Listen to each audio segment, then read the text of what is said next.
Los invitamos a compartir Horizonte Sur con la conducción de Jorge Eduardo Rulli y la participación del grupo de Reflexión Rural. Horizonte Sur nos invita a una mirada desde la ecología sobre la política, el peronismo y los nuevos colonialismos, los modelos de las nuevas dependencias que nos colonizan, la soja, la megaminería, los agronegocios y la producción de biocombustibles. Nos desvelan las amenazas a nuestra soberanía y a nuestros patrimonios. Horizonte Sur, radio, con la conducción de Jorge Eduardo Rulli y la participación del grupo de Reflexión Rural.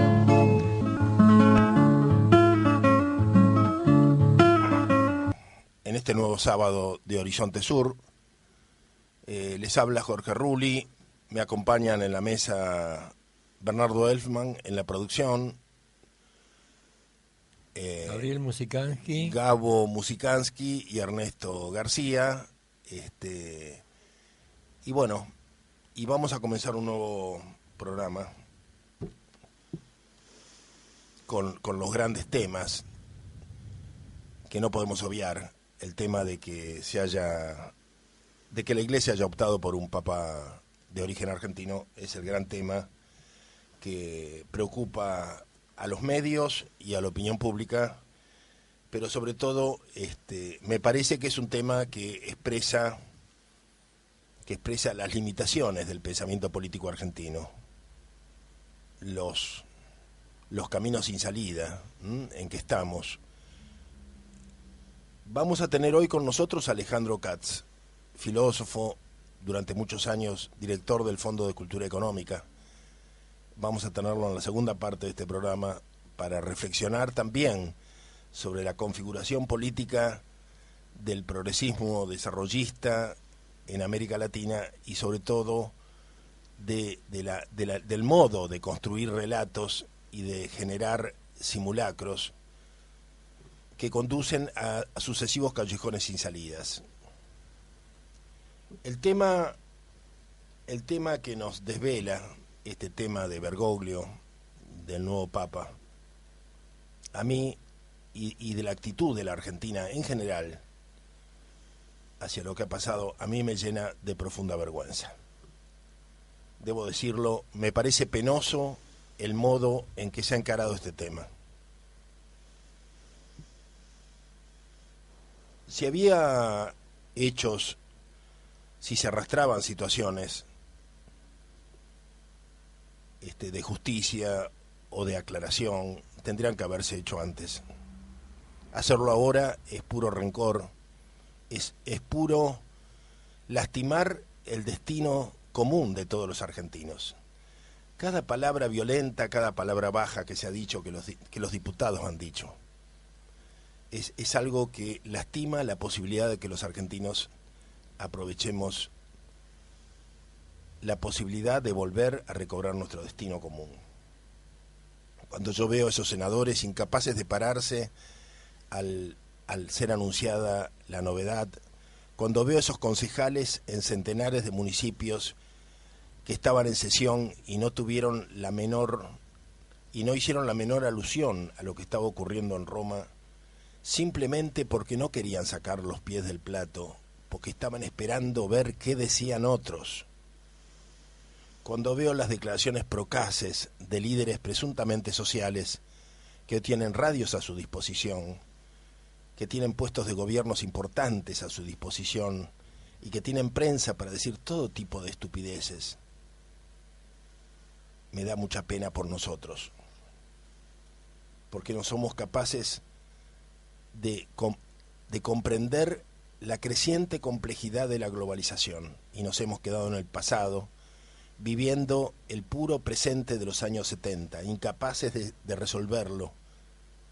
Y más allá de las mentiras y de las cosas que se aclaran, porque en el caso de las acusaciones que se ha hecho al Vaticano, mejor dicho a Bergoglio, y que han merecido una aclaración en el día de ayer del Vaticano, de los exponentes del Vaticano que se han pronunciado sobre este tema, de las acusaciones que se le hacen a Bergoglio desde la Argentina, más allá de que se puedan desmentir, más allá de que haya una conspiración, que se muestren fotos supuestamente de Bergoglio que no lo son, como la foto en que un sacerdote le está dando la comunión al dictador Videla.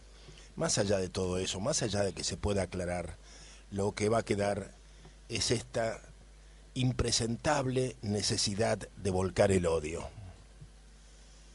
sobre todo desde altos niveles oficiales del gobierno argentino. Esto no tiene remedio. Una vez más yo siento que se repiten situaciones en que se inventan enemigos para perder con ellos. Lo decía yo en el Facebook, donde hay muchísimas polémicas al respecto. A mí esto me recuerda a lo que hicieron con la mesa de enlace, me recuerda a lo que hicieron con la Princesa Máxima, me recuerda a lo que hicieron con Clarín, y ahora se repite una vez más, siempre lo mismo, ¿no? Siempre la necesidad irrefrenable de encontrar enemigos con los que pierdan las batallas, esa necesidad de victimizarse, y si logran mantenerse en el poder pese a todo, pese a tanta increíble torpeza, es porque no existe la oposición, porque la oposición pareciera inventada por ellos mismos, es a su misma medida, y esto habla de la situación terrible en que se encuentra la Argentina. La Argentina está en medio de una ciénaga, y lo que hemos visto en estos días es que no solamente el kirchnerismo y los kirchneristas y los chicos de la cámpora o de los grupos leales al gobierno hablaban por sus viejas heridas y por los viejos relatos que les han transmitido, sino que mucha gente caía en los mismos esquemas, tratar de recordar lo que pasó ahora en los años 76, tratar de revivirlo en la persona de alguien que ha sido nombrado como sumo pontífice. Yo no puedo creer tanta incapacidad política, tanta falta de cintura. Siento que hasta los comunistas polacos fueron más hábiles ante el nombramiento de Wojtyła. Y creo que es decir mucho. Esta gente nunca hizo política. Las cosas que dicen de Bergoglio le cabrían perfectamente a Néstor Kirchner, que convivió absolutamente con la dictadura, y al actual presidente.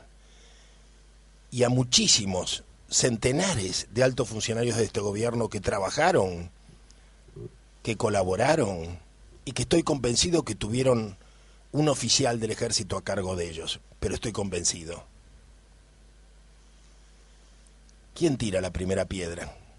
Porque habría que recordar aquellos odios y rencores del año 76, terribles odios, donde este par de sacerdotes del cual tanto se hablan ahora, y que son aparentemente los primeros en reconciliarse con Bergoglio y decir que no guardan rencores, pero hay que preguntarse quiénes eran en aquel entonces, el enardecimiento, la locura, el extremismo de los que se llevaban el mundo por delante en aquellos finales del año 75 y que eran imparables con su soberbia armada.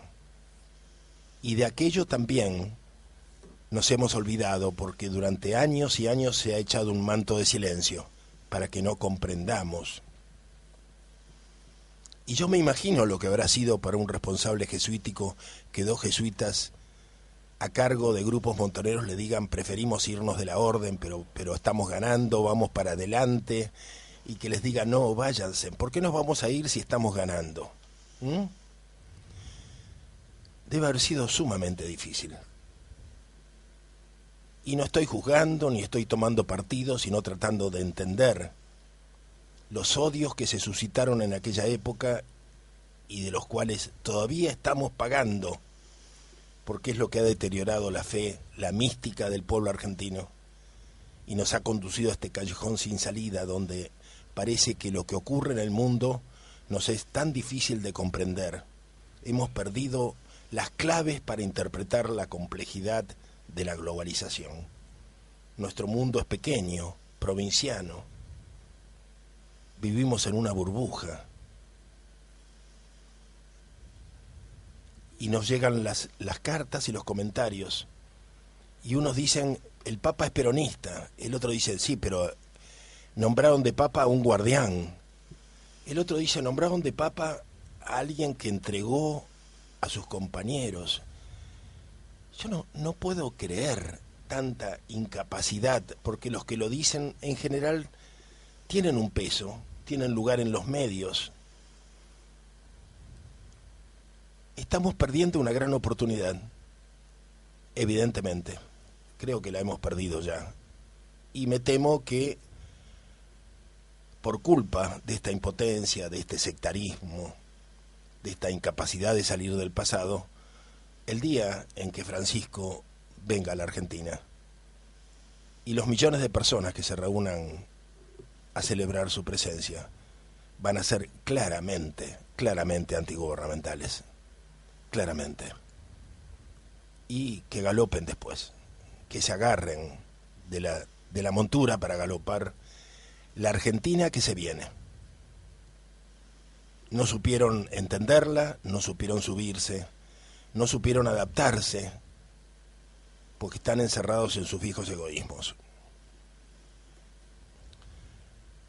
Esto es lo que pienso. Muchos, cuando hablo de esta manera, me visualizan como tomando partido. Trato de ser objetivo nada más, trato de entender política. Me formé con Perón, no con Marta Harnecker. Esta es la enorme diferencia. Hay algo que se llama conducción política, y Cristina nunca escuchó hablar de esto. Tanto Cristina como Mariotto, como todos los demás, no tienen la menor idea de lo que es la conducción política. Nunca leyeron a Perón. Ellos son guevaristas, evitistas, son muchas cosas. Ni siquiera niego que puedan ser peronistas, ya que ni siquiera se sabe hoy lo que es el peronismo.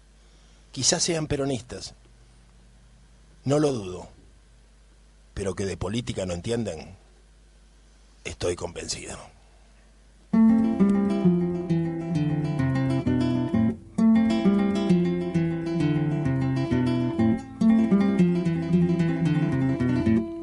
Miren cómo nos hablan de libertad cuando de ella nos privan.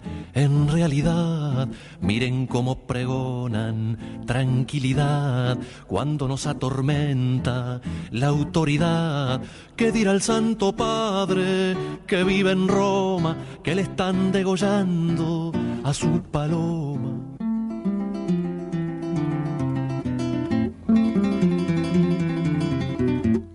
Miren cómo nos hablan del paraíso cuando nos llueven penas como granizo. Miren el entusiasmo con la sentencia, sabiendo que mataban a la inocencia. ¿Qué dirá el Santo Padre que vive en Roma, que le están degollando a su paloma? El que oficia la muerte como un verdugo, tranquilo está tomando su desayuno. Con esto se pusieron la soga al cuello, el quinto mandamiento no tiene sello. ¿Qué dirá el Santo Padre que vive en Roma, que le están degollando a su paloma? Mientras más injusticias, señor fiscal, más fuerzas tiene mi alma para cantar. Lindo segar el trigo en el sembrado, regado con tu sangre, Julián Grimau. ¿Qué dirá el Santo Padre que vive en Roma, que le están degollando a su paloma? ¿Qué dirá el Santo Padre que vive en Roma, que le están degollando a su paloma?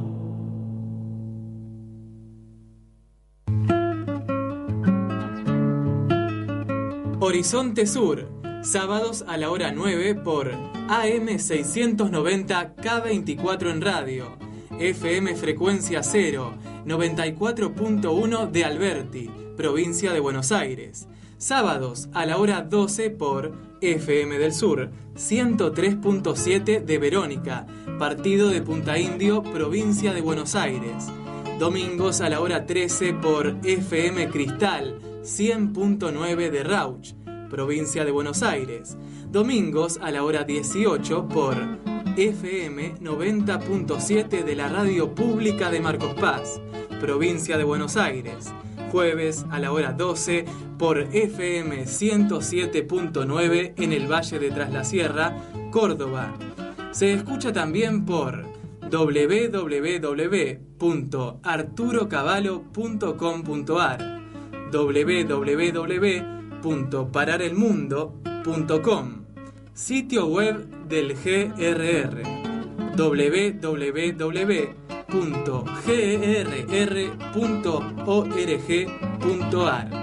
Número de teléfono para dejar mensajes: 4682-4371.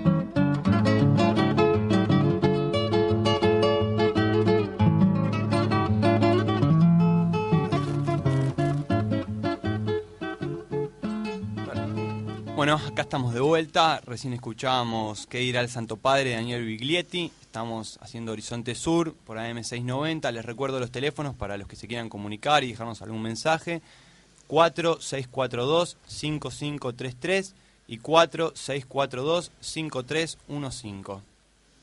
Para cualquier cosa, acá estamos. Bien, gracias, Gabo. Bueno, seguimos.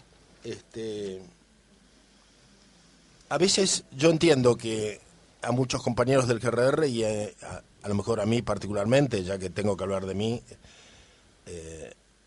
a muchos les resulta difícil comprender la posición que tomamos.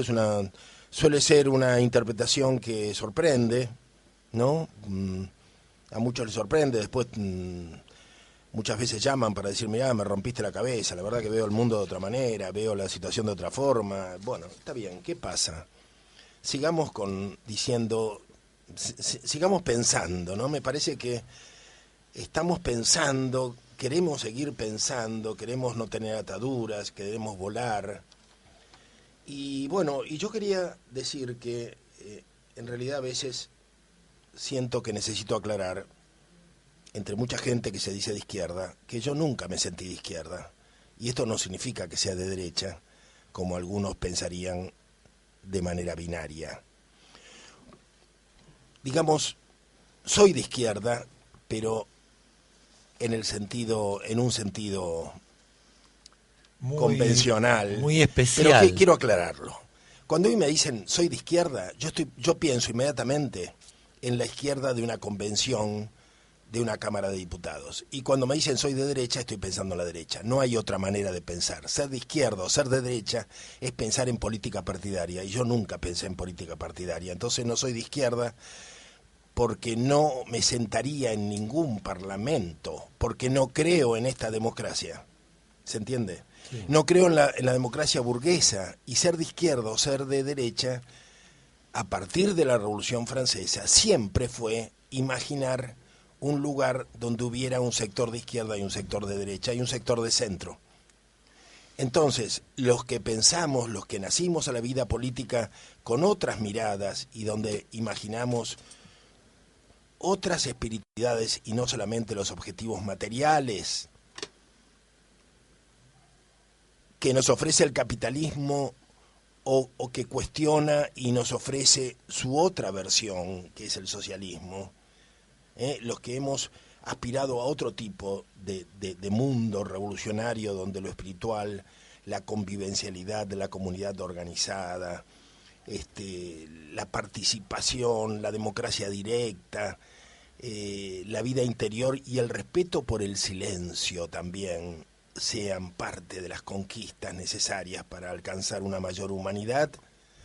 Los que compartimos todos estos criterios en general nunca nos dijimos de izquierda, y si lo hicimos fue porque nos sentimos más cerca de la gente de izquierda. Claro que nuestros compañeros y nuestros amigos son gente de izquierda, pero yo, lo estoy confesando, en mi intimidad nunca me sentí de izquierda, porque no me sentaría en ningún paraninfo, ¿se entiende?, a la izquierda de otros. Yo creo que la actitud tuya con respecto a la izquierda se define con esta revisión del viejo Marx. El viejo Marx llegó a decir en una de las internacionales: yo no soy marxista. Y nosotros necesitamos de Aricó, Claro. un viejo militante cordobés, fundador de Pasado y Presente,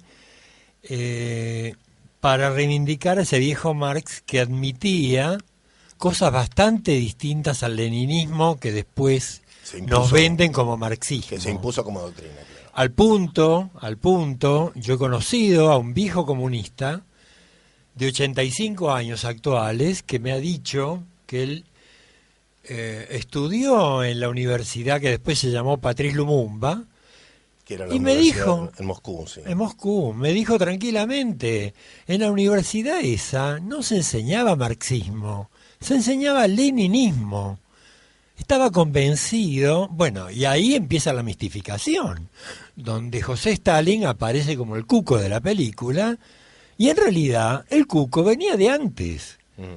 El cuco venía en tanto el leninismo era expulsador de judíos, y no solamente de burgueses adinerados, de manera tal de que la visión política sectaria, por supuesto que antizarista, pero hasta la misma ejecución sumaria de los zares y hasta de los pibes de los zares, que se justifican al calor de qué van a hacer cuando sean grandes los hijos o los nietos del zar, es una cosa inaceptable. Es pensar que uno que tiene todo el poder en un estado le teme a una criatura de 10 años.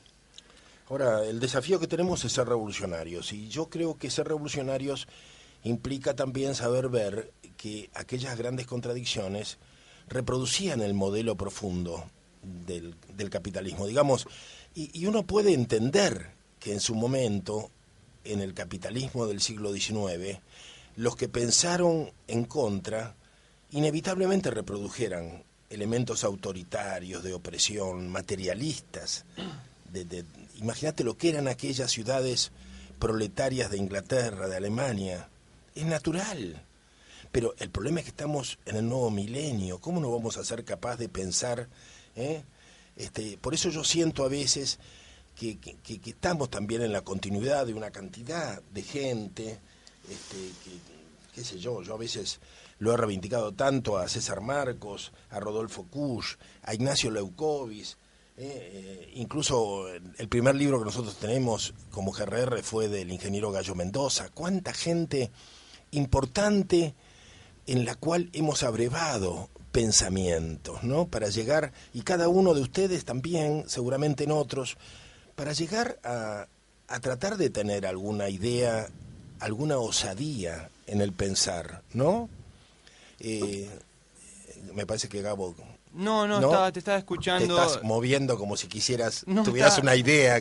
La estaba meditando, la estaba intentando sacar del horno, no la quería sacar antes de tiempo, pero quería volver un poquito hacia atrás sobre tus palabras, y me parece que esta falsa dicotomía que se da justamente en estos últimos 20 años quizás, sobre la derecha y la izquierda, y sobre cuál es nuestro lugar y en dónde nos posicionamos, responde básicamente a este mundo cartesiano y totalmente desacralizado que quiere abarcarlo todo, y responde directamente a esta idea racionalista de querer hacerse cargo de todo. Basta ver el último libro de Horacio González y de José Pablo Feynman, donde el título es La necesidad de pensarlo todo, la necesidad de hacerse cargo de todo. Y esto no lo puedo dejar de traer a colación de la elección del nuevo pontífice, de la elección de Bergoglio. El miércoles nos merendábamos con esta noticia y automáticamente en las redes sociales, los comunicadores sociales, que como decías vos, Jorge, tienen todos los aparatos y todas las estructuras a su alcance, a su disposición, comenzaron con una parafernaria de difamaciones Y lo que yo creo que denuncia esta situación, así como estas discusiones estériles sobre dónde nos ubicamos ideológicamente, denuncian la mediocridad, la pobreza intelectual, especialmente de una generación que está mutilada y que no piensa política, que no construye y que no planifica. Y que no conoce la idea de estrategia, les ajena. Están en la mera no manejan táctica, los tiempos, no manejan los tiempos, no manejan sí. los tiempos, no piensan estratégicamente. Y te quiero robar una palabra de cuando vos hacías la editorial hablabas de una ciénaga. Bueno, totalmente, creo que es así. En este momento esa es la nebulosa en la que nos encontramos y por eso también es la obligación denunciar y hablar estas cosas. Sin necesariamente tomar partido al margen, perdón, uno siempre toma partido, pero digo, sin meternos en los que cada uno personalmente... Sin ponernos camisetas, claro. Exactamente, sí. Más allá de lo que uno puede opinar personalmente, de la trayectoria o del punto de vista del que pertenece Bergoglio, o dónde nos paramos frente a su elección, si estamos a favor del clero o no. Digamos, creo que tiene que haber una discusión política real, porque acá estamos discutiendo política. Eso es lo que construimos. Estamos discutiendo política, estamos construyendo política. Le agradecemos a Irma sus felicitaciones, le agradecemos que nos ha llamado. Y yo quería mencionar también que tenemos un amigo en España, Lobizón, un viejo militante que como tantos argentinos se han quedado en el exterior, dolorido siempre con sus viejas heridas, por supuesto, porque se fueron en los momentos más terribles, ¿no?, de la Argentina desgarrada. Y él nos ha hecho llegar un libro de Félix Rodrigo Mora que se llama La democracia y el triunfo del Estado. Esbozo de una revolución democrática, axiológica y civilizadora. Y yo quería leer apenas unas líneas que están en la contratapa del libro. Digamos que Félix Rodrigo Mora en este momento está encabezando un movimiento alternativo importante de pensamiento en esta España en crisis, y está proponiendo cosas muy parecidas a las que nosotros decimos. Él es un gran estudioso de lo que fue la sociedad rural tradicional de España y, por supuesto, tiene un pensamiento antimoderno que compartimos totalmente. En realidad estamos sumidos en la posmodernidad progresista y nosotros apoyamos mucho al movimiento alternativo, a los jóvenes, y esto, por supuesto que tratamos desde este espacio de radio dar un pensamiento político más allá del mero construir adobes y de hacer la huerta, pero este pensamiento político que nosotros proponemos parte de eso, de esa ecología cotidiana, de hacer la huerta, de vivir de otra manera, y bueno, también de tener una vida responsable ecológicamente, austera, exactamente, donde los valores son otros. Dice Félix Rodrigo Mora: desde una perspectiva multidisciplinar, esta obra busca ser una reflexión renovadora sobre la relación de antagonismo existente en las sociedades modernas entre democracia y Estado, mostrando que el ascenso de o sea, del Estado, desde las revoluciones liberales hasta hoy, está causando la aniquilación de facto de la libertad de conciencia, política y civil. Por tanto, la negación del autogobierno del pueblo, o sea, de la verdadera democracia. El Estado, quiere decir entonces, está agotando, está estrangulando la posibilidad de un autogobierno del pueblo.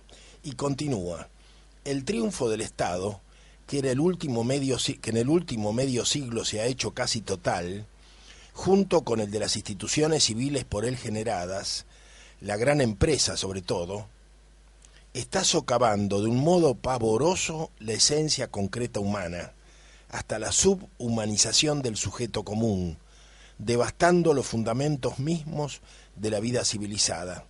La humanidad se va hundiendo en una nueva edad de la barbarie. Bueno, cuando nosotros hablamos reiteradamente del Estado como botín llevado adelante, política llevada adelante inexorablemente por el camponismo, estamos hablando de esto. Cuando hablamos de un Estado que hoy ya no tiene capas de cebollas, memorias de diversas administraciones, sino que hoy el Estado tiene una camiseta. estamos marcando una situación que no tiene arreglo, que no se puede adaptar a un cambio de gobierno, ¿no? Si mañana en las elecciones triunfara un dirigente político de los que están, pero con otro signo, no podría manejar este Estado, porque este es un Estado de la cámpora, ¿se entiende? Y esto no había ocurrido nunca, y esto implica que alguien está quemando las naves.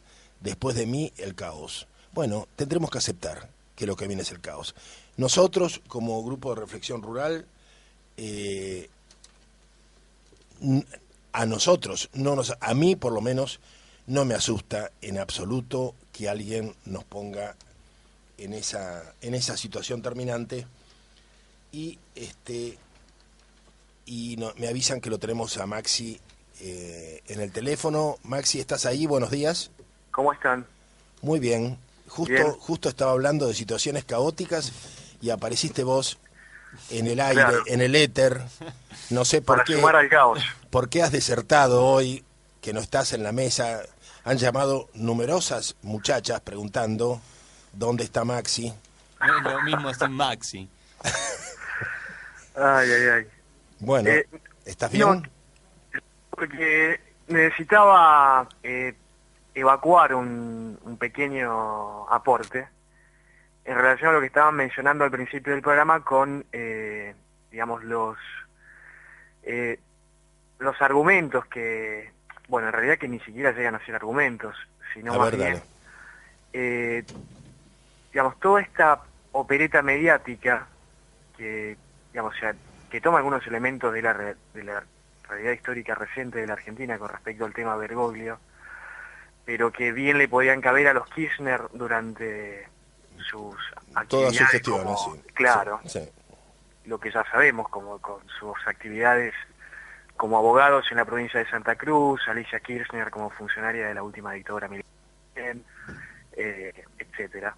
Sí, no hay quien tire la primera piedra. No se podría encontrar a alguien libre de culpa, ¿no? Sí. Por eso, y fundamentalmente fue por la nota, o en realidad que viene escribiendo desde hace mucho tiempo Horacio Verdisky al respecto. Uh-huh. Lo que se estuvo recordando en la semana, también, y esto salió en las redes sociales, pero bueno, como una suerte de respuesta justamente por esto, digamos, cómo venís a hablarme vos, Verdisky, que fuiste señalado como colaborador del libro El Poder Aéreo de los Argentinos, escrito por el vicecomodoro retirado Juan José Guiraldes en 1978, donde aparece mencionado como colaborador en el prólogo del libro, fue corroborado por su hijo, el hijo del vicecomodoro Guiraldes, que además señala que era uno de los que corregía los discursos de Agosti y de Grafiña. Uh-huh. Me estaba incomodando esto, me parecía importante señalarlo, digamos, ya que el kirchnerismo acostumbra a practicar este deporte de matar mensajeros. Bueno, yo también estoy matando mensajeros, voy a jugar el mismo juego en este caso, porque, como bien dijiste al principio, no están en condiciones de tirar la primera piedra, y creo que es importante la colación, ¿no? Uh-huh. Y también lo hemos dicho muchas veces, y yo insisto muchísimo en esto, no podemos fiarnos de la veracidad de un tipo que está firmado por la Fundación Ford, por Avina, por la Embajada Británica y por el Foreign Office, como consta en la página oficial del Centro de Estudios Legales y Sociales, ¿no? Sí.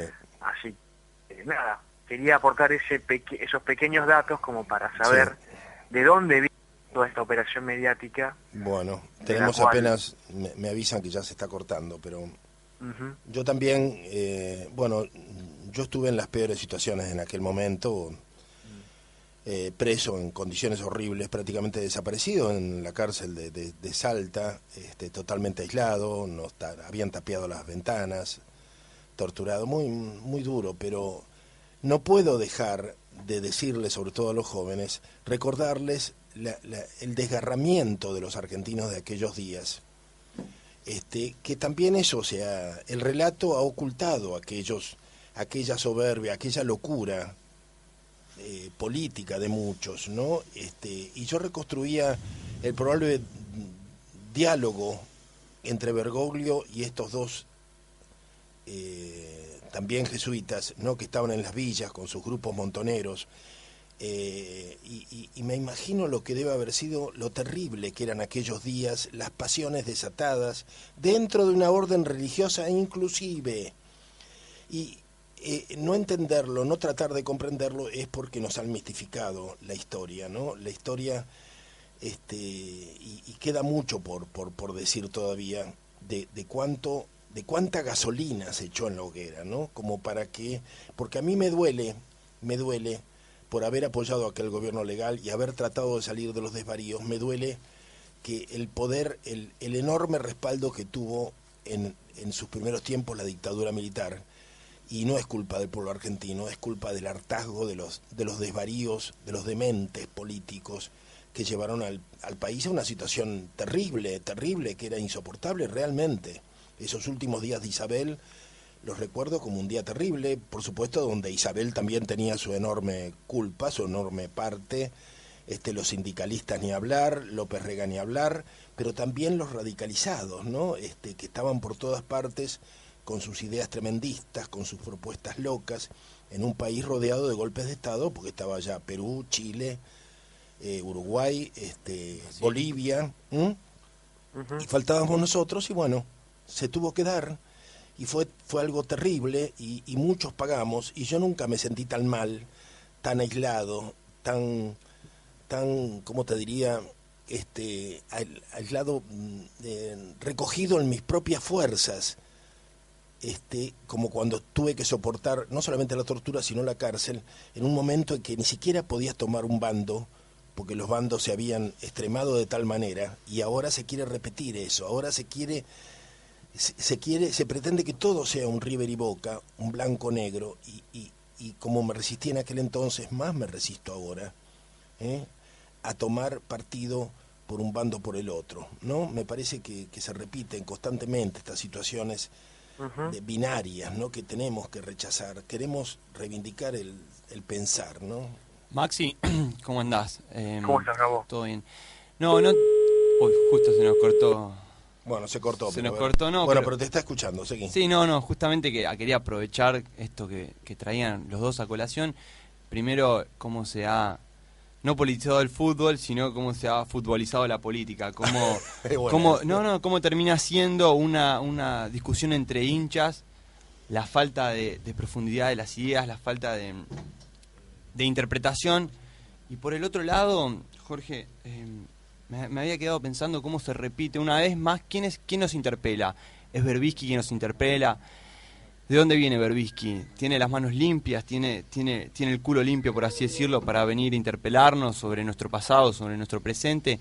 Y por el otro lado, cómo se vuelve a repetir la historia, cómo esas luchas intestinas de la Argentina siguen vigentes y nos quedamos enfrentados en las mismas lógicas montoneriles de aquellos años que no solamente nos han llevado al fracaso, sino a la catástrofe misma. Te aclaro que Maximiliano Mendoza, que es con el que estábamos dialogando, ha vuelto, espero que sean millones, porque se cortó la comunicación, pero él ha vuelto, ¿no? Maxi, ¿estás allí?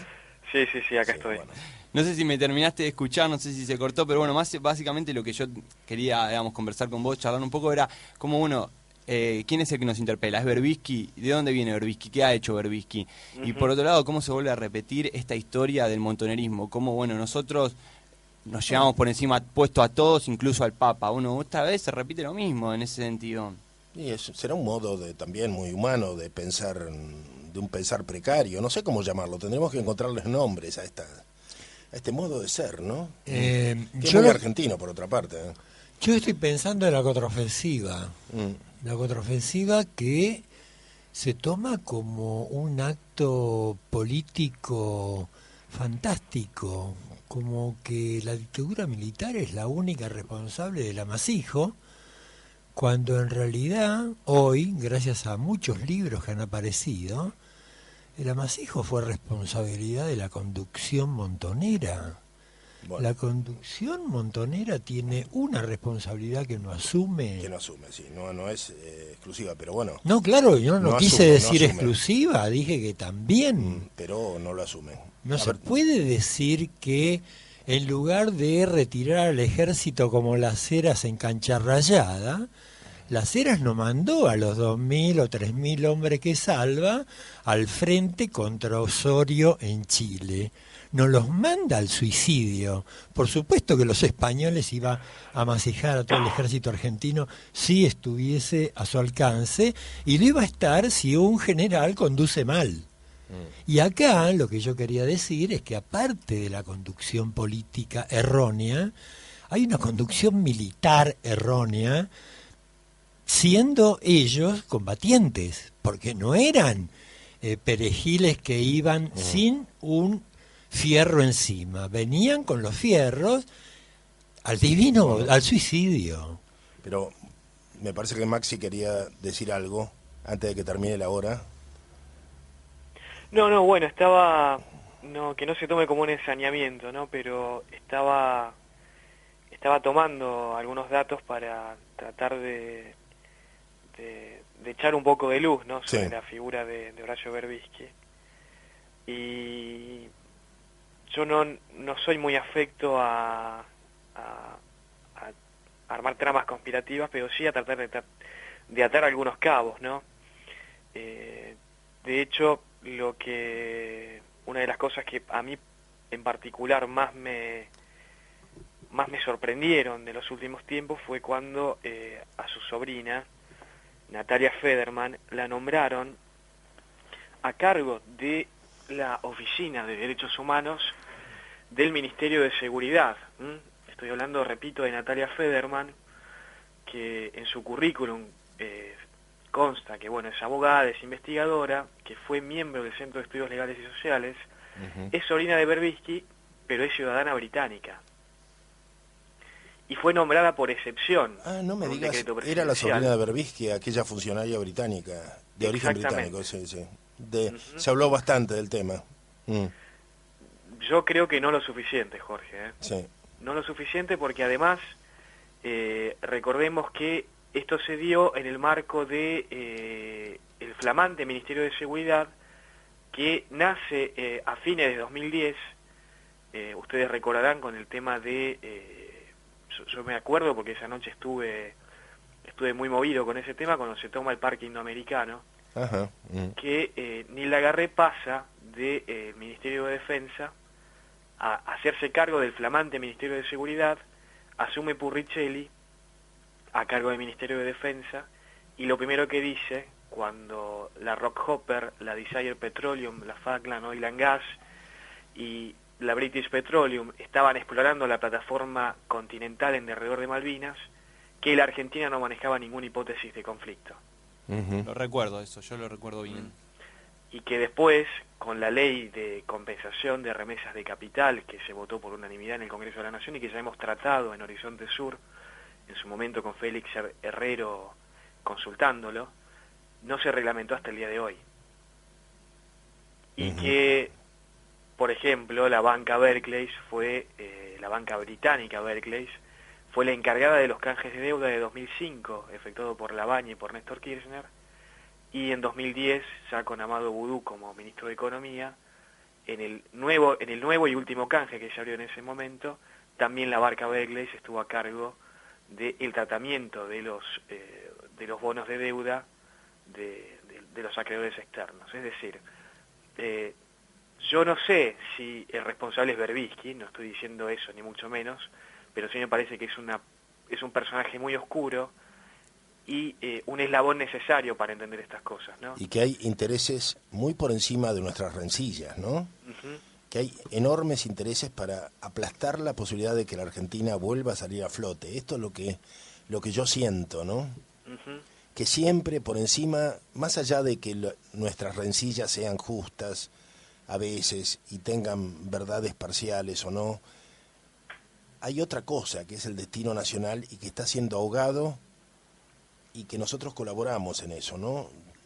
Yo en ese sentido, más allá de que he escrito con dureza sobre el pasado de Guardia, como creo que poca gente ha escrito, sentí que el hecho de tener un papa argentino, no sé, lo sentí, me puedo haber equivocado, pero sentí en la piel lo confieso, no, estas cosas no pasan por el razonamiento, sentí que podía abrir una oportunidad para todos, ¿se entiende?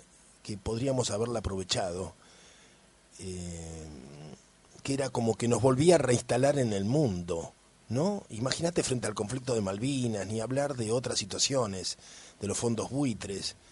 La Argentina volvía a estar en un lugar expectante, mucho más que con Messi, mucho más que con otras situaciones que habíamos vivido y que tampoco supimos aprovechar. Pero esto era algo como jamás habríamos podido imaginar. Me parece que era el momento más inoportuno para sacar los trapitos al sol. Los viejos trapitos al sol que demuestran que los argentinos no tenemos remedio, que no tenemos un interés en un destino de grandeza, sino que estamos atados al pasado, ¿no? Esta es la pena que siento en estos días, ¿no? Esta era una oportunidad para decir, los argentinos volvimos de nuestras depresiones, de nuestras crisis, de nuestras catástrofes. Queremos estar en el mundo, queremos que se escuche nuestra voz. Pero bueno, no sé, quizá no se hayan perdido las esperanzas, pero hay mucha gente que está trabajando, ¿no? Para revolver el agua, ¿no? Y revolver el barrito del fondo, evidentemente. Puedo anotar algo al margen. A los políticos argentinos se le podría pedir que leyeran a Tocqueville. Este hombre francés de origen se ocupó de venir a América en la tercera década del siglo XIX a reconocer elogiosamente lo que era el nacimiento de la nación norteamericana. El maestro Marcelo Ramón Lascano muestra la diferencia entre el nacimiento y al mismo tiempo que Tocqueville, el nacimiento distinto que tuvo la nación norteamericana y la nuestra. Los enfrentamientos existentes hoy tienen antecedentes en el origen histórico, en el origen político, en el origen independiente de nuestro país.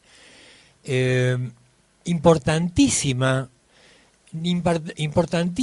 el rol de la religión en el nacimiento de lo que hoy son los Estados Unidos de Norteamérica. Hoy mismo los norteamericanos se reconocen como orgullosos de su religión y de su nación.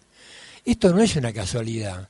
Esto es la consecuencia de la labor de los Washington, de los Hamilton, de los Jefferson, que a pesar de sus diferencias unieron sus ideologías distintas a un proyecto de nación. Claro. Lo que acá no se entiende hoy entre los dirigentes argentinos es que debe haber un proyecto de nación que englobe todo, y no una ideología que uniforme. No hay una ideología que uniforme. Sí. Tenemos que entender que hay diferentes ideologías y un proyecto de nación. Nos quedan unos segundos, Maxi, para cerrar esta primera hora. Antes de la música es tuyo el espacio. Bueno, yo en realidad quería hacer ese pequeño aporte, pero bueno, como siempre me obligaron a la reflexión. Sí. No, simplemente yo te comentaba el otro día que a los 17, 18 años leí un libro que creo que ha circulado bastante por la Argentina, Por voluntad de Dios, del periodista David Jalop, en relación a Juan Pablo I, ¿no? El Papa, ustedes recordarán, de los 33 días, que según su investigación y que de alguna forma fue reflejada hasta en el cine, ¿no? Con El Padrino 3, de cómo la logia Propaganda Due, a partir del escándalo del Banco Ambrosiano y los cambios que iba a proponer el Papa, así es. Terminó concluyendo el libro de que en realidad no había muerto por causas naturales, sino que lo habían matado, sino que lo habían envenenado. Yo en particular prefiero, si bien creo que por ejemplo por voces como Adolfo Pérez Esquivel o por la misma Alicia Oliveira, la ex jueza que fue echada por la dictadura y militante de los derechos humanos, que inclusive llegó a decir ante los medios que le pregunte a Daniel Agarré por Bergoglio, y para defenderlo, ¿no? Por supuesto, y Adolfo Pérez Esquivel diciendo que si bien él considera que no tuvo el coraje necesario para sumarse a los organismos, sí. Claro. Que es evidente, pero bueno. Pero no le adosa ninguna responsabilidad. Claro. Yo espero que, digamos, las lógicas del poder gerencial, que creo que también el Vaticano participa de eso, a pesar sin de duda, todo. Sin duda. Ojalá que no sean muchas limitaciones, ¿no? Sí. Y esperemos para Bergoglio, porque bueno, además hereda un problema tremendo, ¿no? Tremendo, y una situación de muchísimo peligro, como está señalando. Esperemos que no pase lo mismo, sino que podamos aportar a que esto termine de otra manera, ¿no? Maxi, estamos terminando esta primera hora. Lo siento, pero vamos a un corte. Bueno. Gracias por tu intervención. Un abrazo.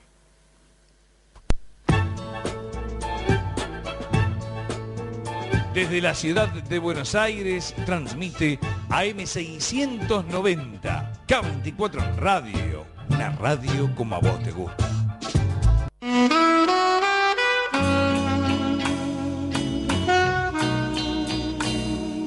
Cada sábado, al llegar al mediodía, las palabras cobran magia y se convierten en pretextos para explorar la fantasía. Un espacio de literatura, música, arte, dedicado a quienes dejan volar la imaginación.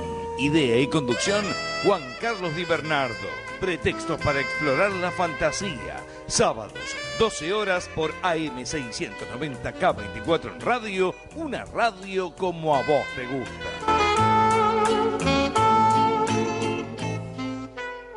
Para comunicarte con AM690 K24 en radio, 4642 5533, 4642 5315. Addio bei giorni passati, mia piccola amica ti devo lasciare. Todos los domingos de 8 a 9, Melodías Italianas. Una realización de Antonio Faná Producciones. La voz de Estela Montes y la conducción de Tony Pescara. Domingos de 8 a 9, Melodías Italianas. Por K24 Radio AM690. Una radio como a vos te gusta. Ricordi quelle sere che ti stringeva sul cuore. La naturaleza te llama. Hacete una escapada a las cataratas. Apart Hotel Terra Iguazú. Departamentos totalmente equipados. Aire acondicionado, ropa de cama, desayuno y wifi. Espacio de quincho con parrilla y piscina. Terra Iguazú, tu lugar en cataratas. Consultas y reservas al 037 57 421 931. 037 57 421 931. O en nuestra web www.terraiguazú.com. Quienes se desarrollan en la vida a través del teatro y el espectáculo en Más Teatro, Más Espectáculo, con Doris del Valle y Arturo Cavallo. Domingos a las 13 por AM690 K24 en radio, una radio como a vos te gusta. Cefredo SRL, seguridad y confianza en comercio exterior. Svegliati ancora, Madonna Fiorentina.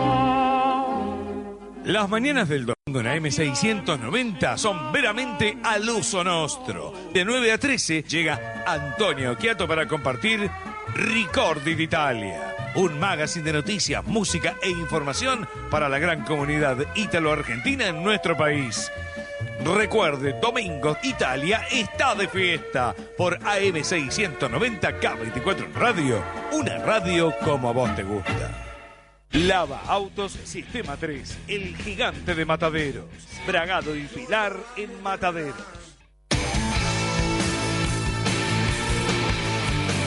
Tiempo suplementario, el mejor resumen del fútbol del fin de semana en tiempo suplementario. recuerdos y la información más importante del mundo del deporte en tiempo suplementario. Con la conducción de Fernando La Sala y Héctor Caruso por K24 Radio AM690, una radio como a vos te gusta. Déjame ver qué hay para saborear esta vuelta.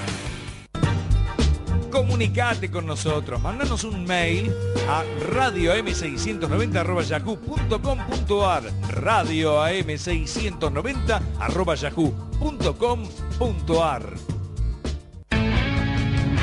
Supercampeones.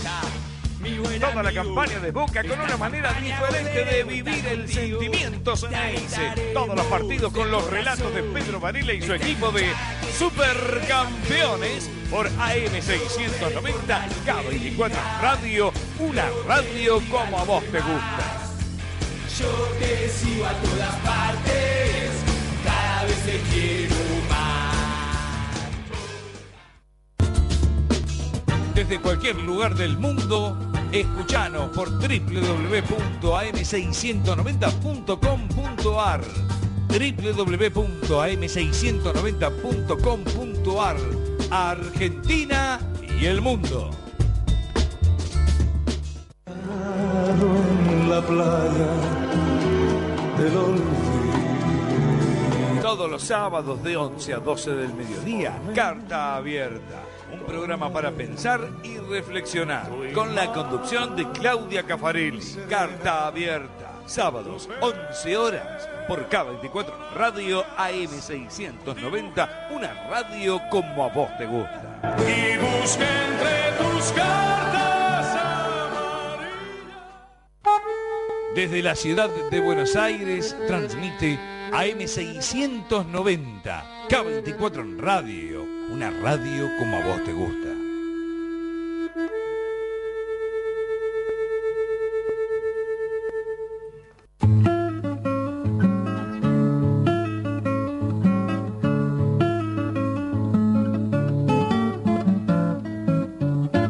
Los invitamos a compartir Horizonte Sur en su nueva frecuencia, ahora AM690 K24 en radio. En la mañana de los sábados, con la conducción de Jorge Eduardo Rulli y la participación del grupo de Reflexión Rural. Horizonte Sur en 690 los invita a una mirada desde la ecología sobre la política, el peronismo y los nuevos colonialismos, los modelos de las nuevas dependencias que nos colonizan, la soja, la megaminería, los agronegocios y la producción de biocombustibles. Nos desvelan las amenazas a nuestra soberanía y a nuestros patrimonios.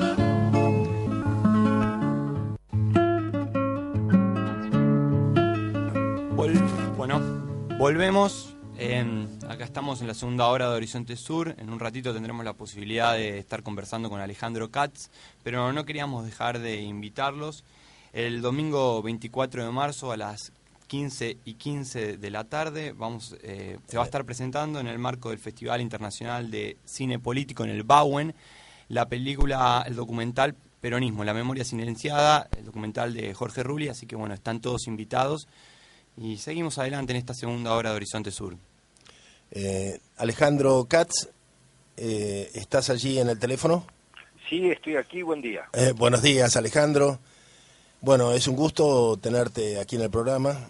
Al contrario, gracias por invitarme. Alejandro, bueno, el motivo de esta llamada fue algunos diálogos que tuviste con la Nata primero, después un debate con Horacio González.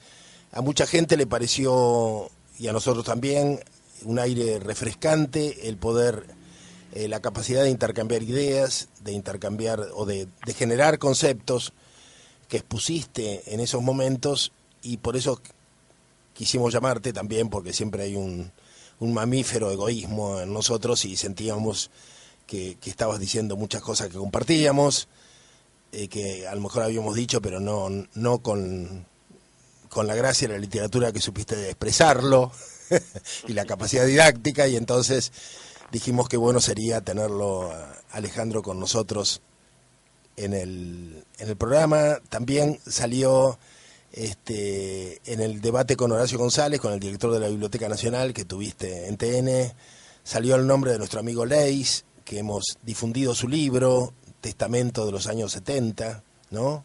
Así es. Bueno, que ahí nos enteramos que también, que era amigo tuyo, bueno.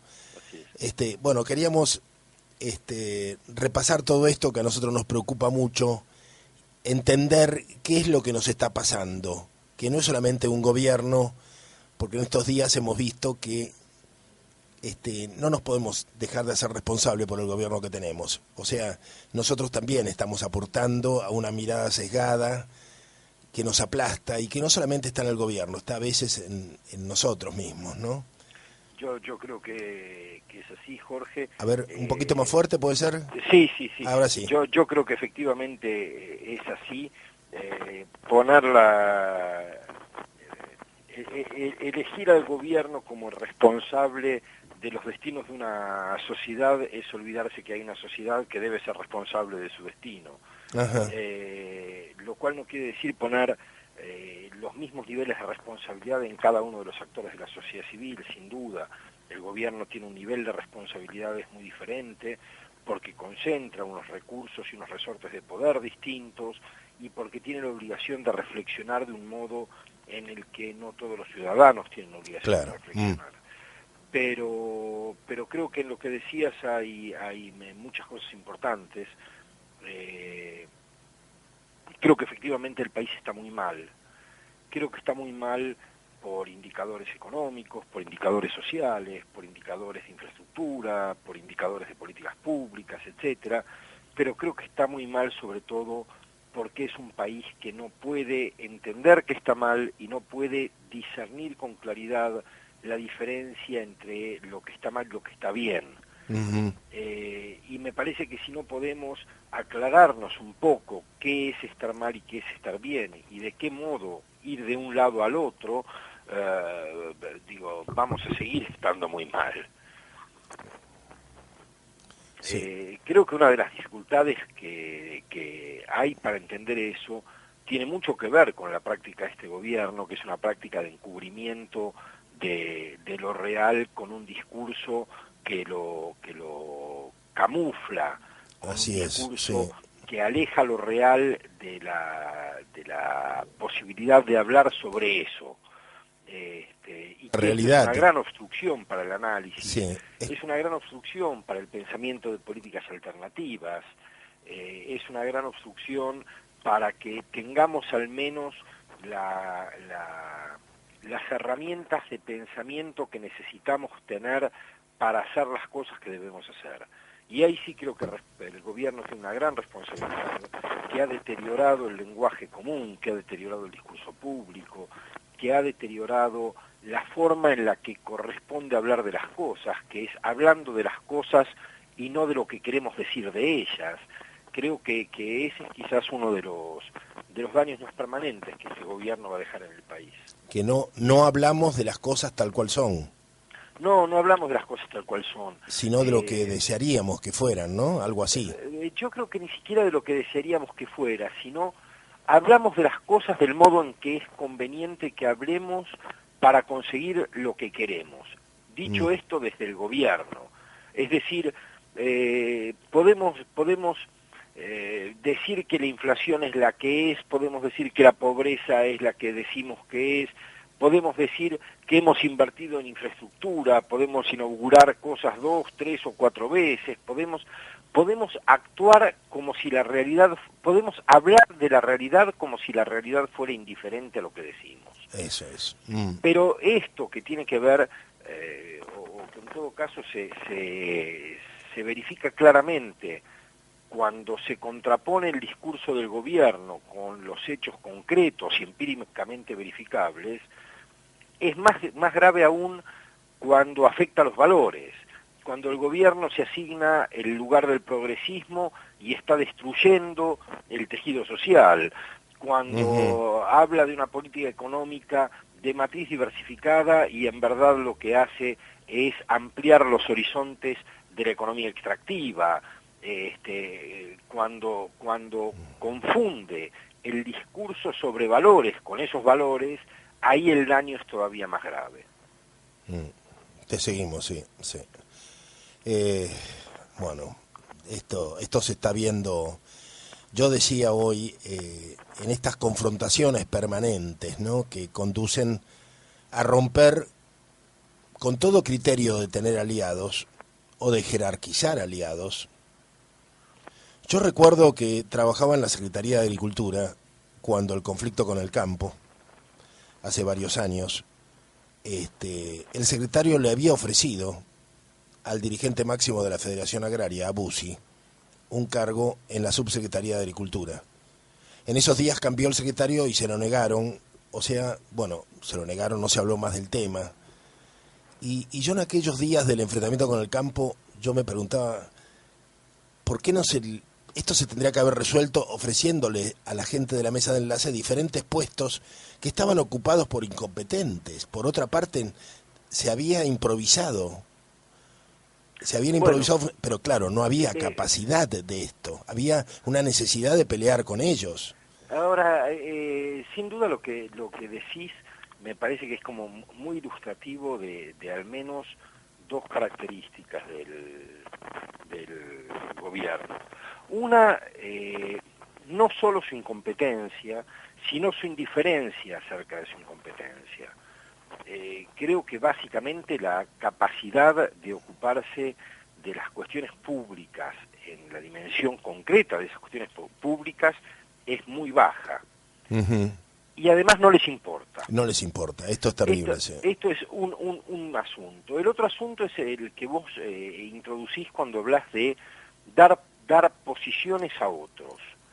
Dar posiciones a otros significa reconocer que el otro tiene valores, uh-huh, reconocer que el otro tiene habilidades y reconocer que yo tengo que negociar con el otro. Y negociar significa ceder algo de lo que de aquello a lo que yo aspiro, esperar que el otro ceda algo de lo que él pretende para encontrar un punto de acuerdo. Claro. Ahora, ceder algo de lo que uno es implica primero saber muy bien qué es uno, y ceder algo de lo que uno quiere implica saber muy bien qué quiere uno. Y entonces uno negocia sabiendo que no va a sacrificar ni la esencia de lo que es, ni la esencia de lo que quiere. Este gobierno ni sabe lo que es y no sabe lo que quiere en términos de políticas, sabe lo que quiere en términos de poder, y por eso no puede negociar. Es un gobierno que se dice progresista, pero que tiene las alianzas más reaccionarias que se han construido en las últimas décadas. Es un gobierno que habla de inclusión y no sabe qué hacer con la pobreza ni la marginalidad. Es un gobierno que habla de matriz productiva y amplía las fronteras extractivas, entonces no sabe lo que es. Así y en es. términos de política no sabe lo que quiere, porque uno escucha discursos vinculados con las pymes en un momento de concentración del capital, y escucha discursos vinculados con la diversificación en un momento en el que las actividades se primarizan. O con la agricultura familiar. Entonces, tampoco hay en un momento de máxima extensión de la soja. Claro. Y hay políticas de transnacionalización del capital. La extranjerización del capital es más alta hoy que en los 90. Entonces, el gobierno no solo no sabe lo que es, sino no sabe lo que tampoco sabe lo que quiere. Lo único que le interesa es la conservación del poder. Vos sabés que esto me recuerda, cuando yo volví del exilio, después de algunas experiencias políticas en Europa, en el sentido de aprender lo que es el diálogo y el debate, en lugares donde se ponían marcos muy rígidos, no podía comprender, me costó comprender que en la Argentina la gente se sienta a discutir sin decir lo que cada uno quiere. Claro. Entonces, ¿cómo vas a llegar a...? Claro, llegás a una pelea. Para poder dialogar, cada uno tiene que definir quién es y qué quiere ser, o qué quiere ganar. Entonces, claro, después hay un debate, y cada uno se supone que del debate tiene que salir diferente.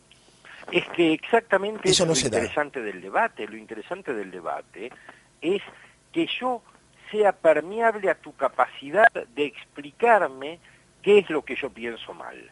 Claro. Si yo no soy permeable a eso, no tiene interés. Bueno, pues si vos no me decís cómo pensás, ¿cómo puedo yo cambiarte? Exacto.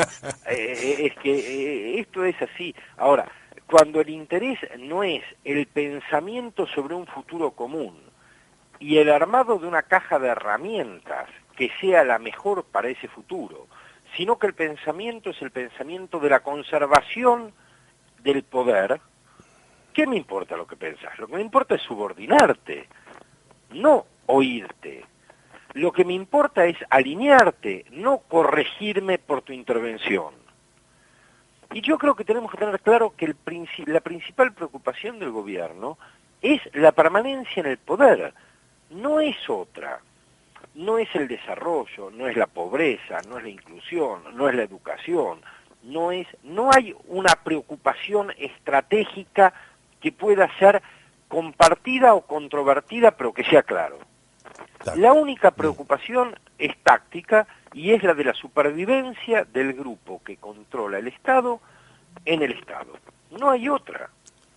Bien, estamos en el programa Horizonte Sur, en AM 690, y lo tenemos con nosotros Alejandro Katz. Alejandro es filósofo, corregime, en todo caso es profesor en la UBA, ¿no? Y ha sido muchos años director del Fondo de Cultura Económica. Así es, solo corrijo por sí. honestidad. No soy filósofo de formación, mi formación es de letras, Jorge. Bueno, yo extrañamente es de letras. No. Pero he sido yo durante 30 años editor de ciencias sociales y eso me ha obligado, lo he sido porque he querido, pero he leído y leo la ciencia social, las ciencias del hombre han sido mi nutriente, entonces sí, también quisiera ser filósofo. Te aclaro que, bueno, en todo caso fue un cumplido, porque yo me sorprende siempre, por eso de haber estado en el exilio, de que aquí haya gente que porque haya estudiado filosofía se denomine a sí mismo filósofa. No puedo creerlo cuando lo escucho, ¿no? Y sobre todo porque uno es licenciado en filosofía, no es filósofo, es otra cosa. Claro, además en realidad bueno, yo fui amigo y discípulo de Rodolfo Kusch y bueno, a él no le gustaba que le dijeran filósofo, él decía que era un pensador, ¿no? Porque pero bueno, mira, yo estoy con Gabo Musikansky, que está preparando una pregunta. ¿Qué edad tenés, Gabo? 23. 23 años, mira, prepárate, ¿eh? Bueno. Claro, porque esas son las bravas, ¿no? Y a mí me queda un tema pendiente para que lo vayas pensando también, que no sé si coincide con lo que iba a decir Gabo, pero me gustaría que vos en algún momento hablaras de cómo este gobierno, pese a tantas torpezas, se mantiene, porque tiene una oposición que parece que lo hubieran dibujado ellos. Parece que es la oposición ideal, porque está hecha a imagen y semejanza. Bueno, ahora lo comentamos. Ahora, y te dejo con Gabo. ¿Qué tal, Alejandro? ¿Cómo te va? Hola, Gabo, buen día. Buen día. Mira, yo preparando más o menos lo que íbamos a hablar con vos, encontré, y revisando mis papeles, he encontrado entre artículos de Página 12, este diario que se ha convertido en un pasquín oficialista, encontré un artículo que le hacían a Franz Hinkelamer el año pasado, hace poco tiempo, donde él hablaba del carácter biocida y ecocida de este modelo extractivo. Por otra parte, hace poco encontramos también artículos sobre los juicios ganados contra Monsanto, aislados, y así vamos sumando articulitos sobre articulito. Mi pregunta tiene que ver sobre, bueno, en esta búsqueda de la gobernabilidad, que yo comparto totalmente con tu análisis, pero ¿cómo se explica que en esa búsqueda de gobernabilidad la perversión de, por un lado, mechar estas ideas progresistas, de tinte progresista, tener un discurso transformador, y en la imposición de esta cultura única, digamos, no termino, eso es lo que no me termina de cerrar el kirchnerismo en esa perversión que tiene el progresismo? Es decir, tu inquietud es acerca de cómo sostienen un discurso progresista con prácticas reaccionarias. Totalmente, pero si no... Perdón, y no la terminé del todo. Por un lado eso, y por el otro, ¿dónde está el punto de fuga también? ¿Cuál es la resistencia frente a esta estructura tan perversa, digamos, en la que nos encontramos arrinconados? Bueno, mira, yo pienso lo siguiente, Gabo. Yo creo que tenemos que entender que la estrategia discursiva del gobierno es la estrategia del simulador. Nosotros podemos decir, y lo decimos muchos, que el gobierno miente, que el gobierno ha hecho de la mentira un arte, que el gobierno miente en las biografías de sus líderes, que el gobierno miente en las tasas de inflación y de pobreza y en las de crecimiento, que el gobierno miente un poco en todo, lo cual es evidente. Pero una sucesión de mentiras no es una gran mentira, es una simulación. ¿Cuál es la diferencia entre la mentira y la simulación? El mentiroso conoce la verdad y dice algo distinto de la verdad, pero no pierde conciencia de qué es verdadero. El simulador es indiferente a la verdad. Al simulador la verdad no le interesa. Lo que le interesa es decir lo adecuado para conseguir lo que quiere. Por tanto, el gobierno puede decir cualquier cosa, y de hecho dice cualquier cosa y su contraria. No es que tiene un discurso, nosotros escuchamos parte del discurso del gobierno, pero el gobierno tiene muchos discursos, muchos de ellos contradictorios entre sí, y sobre todo, todos ellos indiferentes a lo verdadero y a lo real. El gobierno se encuentra con lo real cuando colisiona. Cuando colisiona quiere decir literalmente en 11, por ejemplo, porque nos inauguraron 8 veces las obras de mejoramiento de las infraestructuras ferroviarias y hablaron de una revolución en los transportes y podían seguir haciéndolo hasta que la realidad se interpone de un modo salvaje. Pero cuando la realidad no se interpone de un modo salvaje, el gobierno sigue hablando porque no tiene ninguna pretensión de que lo que dice se corresponda con lo que ocurre. Esta estrategia discursiva es terriblemente perversa, para utilizar la expresión que vos mencionabas, porque tiene dos efectos. Primero, no puede ser contradicha. La mentira puede ser contradicha con la verdad, y cuando se trata de hablar de lo real, la verdad es empírica. Entonces uno puede decir que la gravedad no existe hasta que le cae la manzana en la cabeza. Pero la simulación no puede ser contradicha con la verdad, porque no le importa la verdad. Lo cual le da una dimensión de presente perpetuo. ¿Qué quiere decir presente perpetuo? Quiere decir que si un gobierno que no esté instalado en la simulación, en la impostura, en el fraude discursivo, promete el inicio de una obra, un tiempo razonable después tiene que mostrar el final de la obra, y si no la muestra pierde credibilidad. Cuando el gobierno ha sido capaz de construir una estrategia discursiva en la cual la realidad nunca es confrontada con lo dicho, no tiene que mostrar que la obra terminó, puede volver a empezarla, puede volver a decir que está incluyendo, aunque hace 10 años que no esté incluyendo, y aunque ahora incluso esté excluyendo a un ritmo más alto. Eso hace que el presente sea el presente perpetuo, porque no hay un futuro que nos muestra que no se hizo lo que se dijo que se haría. 10 años después de una gestión gubernamental, uno debería ver resultados. Y cuando uno escucha al gobierno, lo que escucha permanentemente es, bueno, sí, hay errores y sobre todo estamos muy atentos a lo que falta, ¿no? La idea de lo que falta como coartada para continuar, pero que siempre niega lo que no se hizo y se podría haber hecho y se podría haber medido como algo hecho. Entonces, Alejandro, ¿te puedo añadir algo? Sí, claro. Días pasados estaba yo viendo el canal Paca Paca y proyectaron ¿Por trabajo?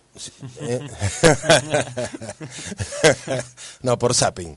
Y proyectaron una película de dibujos animados hecha en la Argentina, donde estaban la Junta, la dictadura militar, los 3 de la Junta y unos niños que primero confrontaban, le preguntaban, bueno, había una serie de enfrentamientos, pero muy interesante, te digo, una calidad extraordinaria, el trabajo hecho de una manera sorprendente y muy didáctico. El tema es que yo sentí, cuando terminó la película, que me maravilló, sentí que había vuelto al año 80, al año 82. ¿Comprendes? Sí. Yo dije, pero acá esto ha costado mucho dinero y ha sido un gran esfuerzo intelectual. Lo terrible es que estamos pegados a la guerra de Malvinas y al nacimiento de la democracia como si hubiese sido ayer. Y esto es lo que se está inculcando. Es ese presente perpetuo, estamos fijados como un alfiler, ¿no? Como que nos hubieran clavado un alfiler como un insecto. Es que es así. Es así, ¿no? Lo terrible de eso es que si uno analiza con un poco de detenimiento, va a poder verificar que el gobierno carece de un pensamiento sobre el futuro y oculta esa carencia con un regreso sistemático al pasado. Uh-huh. No hay un pensamiento de futuro, no hay una estrategia para que el futuro sea mejor que el presente. Y la preocupación nuestra debe ser cómo conseguir que el futuro sea mejor que el presente. Luego lo que vamos a discutir es qué significa mejor, porque algunos dirán mejor es que los empresarios tengan más plata, otros dirán mejor que los obreros tengan más plata, otros dirán otras cosas, que hay muchas cosas para decir. Así es. Y que no se discuten. Pero tendríamos que estar de acuerdo en que lo importante es que el futuro sea mejor que el presente. Y no hay ningún pensamiento sobre el futuro en el gobierno, porque un pensamiento sobre el futuro es un pensamiento político. Y el gobierno no produce política, produce hechos. Hechos que son básicamente destinados a salvar obstáculos. Quiero decir, voy a dar un ejemplo que está muy en el tablero de estos días. La democratización de la justicia. Hemos tenido 10 años de silencio estrepitoso sobre la calidad de la justicia. Sí. Hemos tenido 10 años en los que no se han estructurado conversaciones públicas sobre la naturaleza del Poder Judicial y su calidad. Hoy tenemos un proyecto de democratizar la justicia. ¿Eso es un proyecto de que el país sea mejor mañana de lo que es hoy? No, es una estrategia para sortear el obstáculo que en principio y aparentemente la justicia empezó a poner para la continuidad del gobierno en el poder. Entonces, los pensamientos sobre el futuro se sustituyen por tácticas para salvar obstáculos. Tomemos el caso de las AFJP.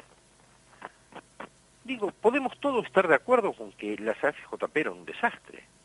Sí. Pero lo que deberíamos haber hecho, teniendo tiempo y teniendo recursos, era una conversación nacional que implicara a los jubilados actuales, a los futuros, a los empleadores, a los trabajadores que aportan, que analizara los modelos demográficos del país de aquí a 20 o 30 años, bueno, que yo te comparara escuché. sistemas y que luego se creara una gran decisión que nos comprometiera a todos en el tipo de modelo jubilatorio adecuado, construido inteligentemente, sofisticado, etcétera. No es eso lo que hace el gobierno. El gobierno nos dice que las AFJP eran el desastre, que nos robaba y ahora va a hacer justicia. Lo que necesitaba era una caja y simultáneamente destruye la conversación. Entonces, no solo acumula poder, sino que cancela debates. Y si no hay conversación, como vos decías respecto de tu experiencia en Europa, si no hay conversación, no hay acuerdos y no hay futuro.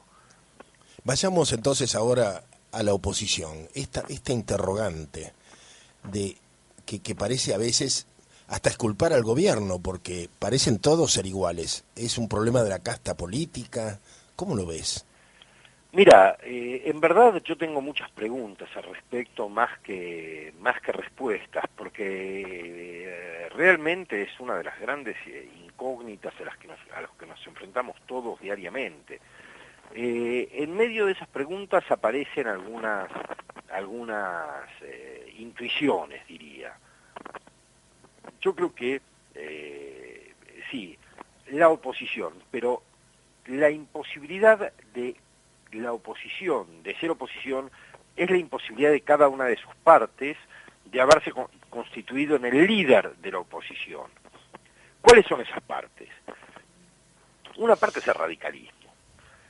Yo creo que el radicalismo perdió hace mucho tiempo su razón de ser, perdió su razón de ser, quiere decir, sigue pensando en sí mismo como lo que fue hace muchos años, sin pensar lo que debería ser en los próximos años.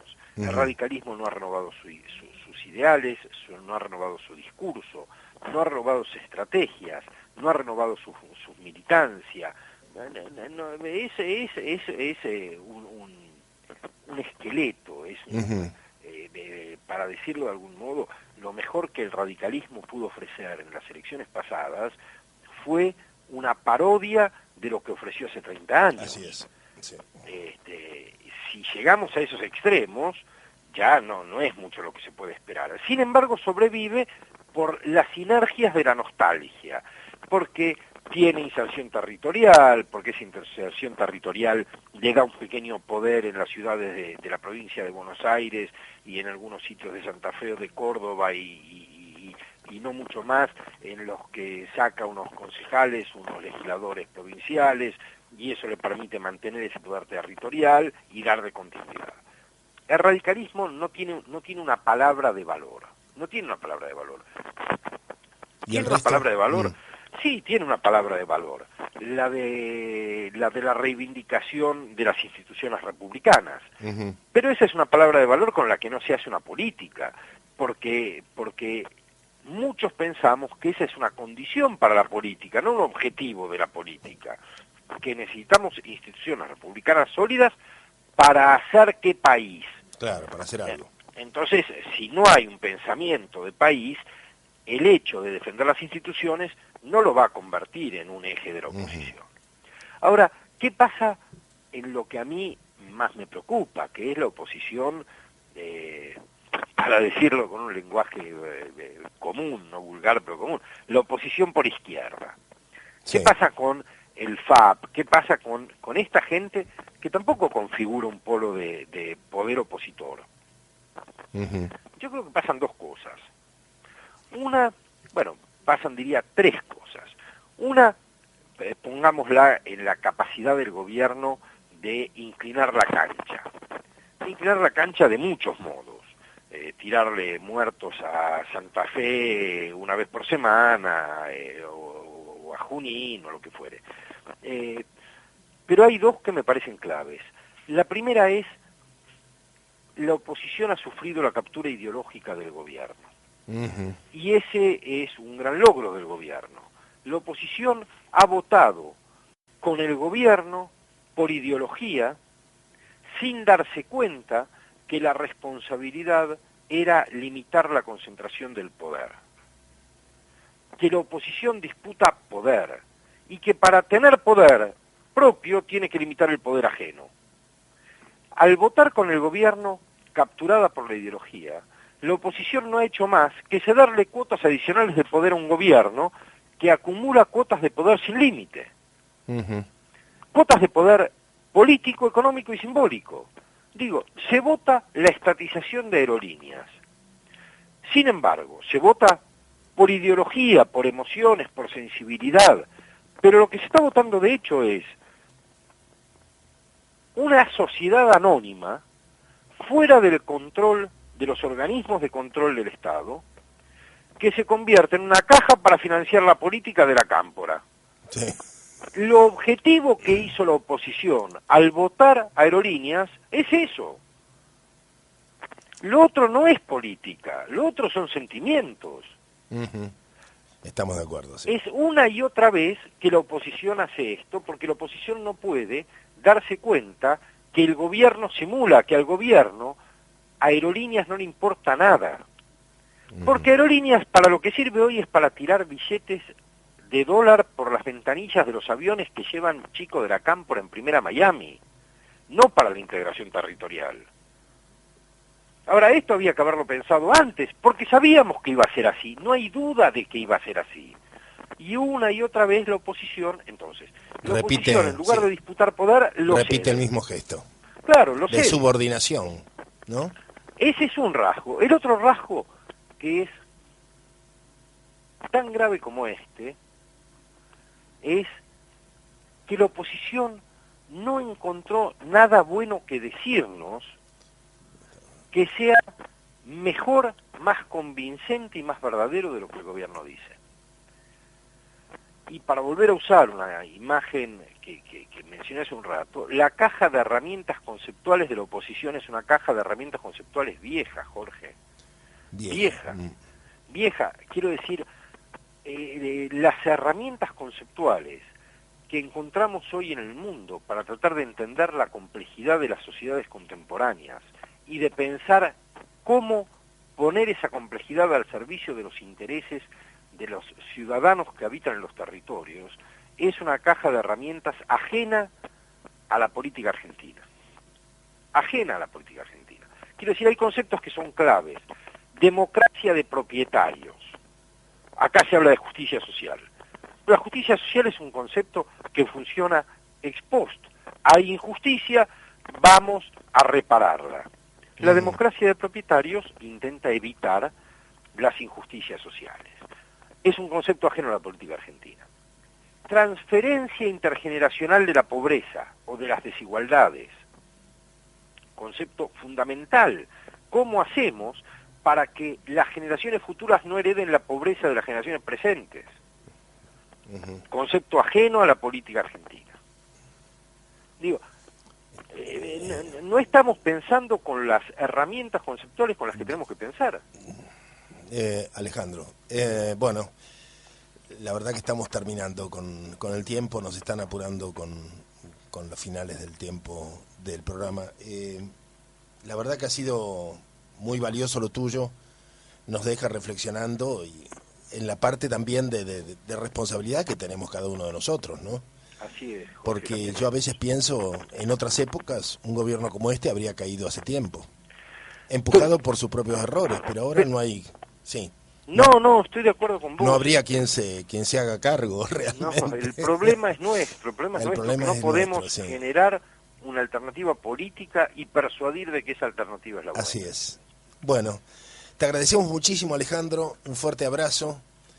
Al contrario, muchas gracias. Nos llamaremos para vernos, ¿eh? Claro que sí, a la brevedad, y muchas gracias por la llamada. Hasta pronto. Hasta pronto. Espacio de publicidad. La paella es el plato que mejor representa a los españoles. Potente, loca, anarquista, surrealista, divertida y precisa de siesta. ¿Dónde? En La Robla, hombre. Es de Quitapena y Regalá, Piamonte y Montevideo. Y ahora también Costa Rica y Medrano. ¡Vente! Mira tu alma con gafas Ozono.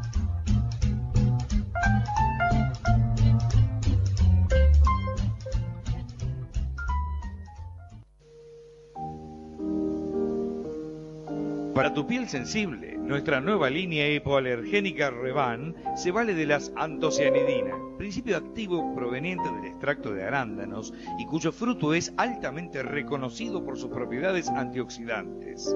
Nuestro grupo de trabajo te espera para incrementar tu bienestar económico o por consultas profesionales en el formulario del botón de contacto en www.revand.com.ar o por correo electrónico a revand.contacto@obi.com.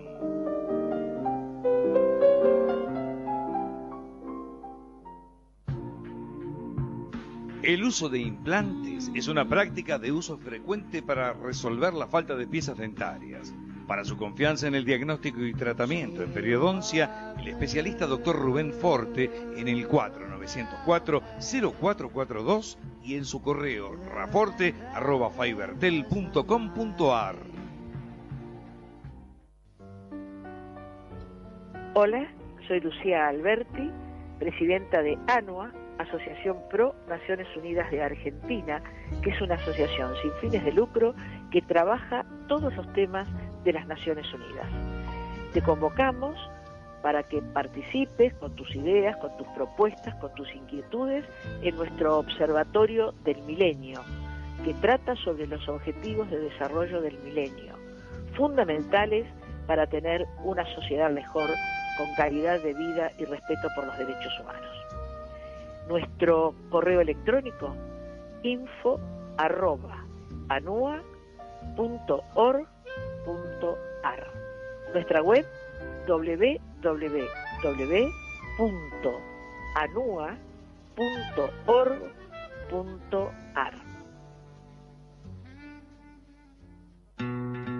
Soy Arturo Cavallo y para tomar contacto con Coincidencias, el programa de Enrique Llamas de Madariaga, Denise Pesana, 011-4682-4371. Nosotros te leemos a vos en arturocavallo@hotmail.com y este programa también se escucha por www.arturocavallo.com.ar.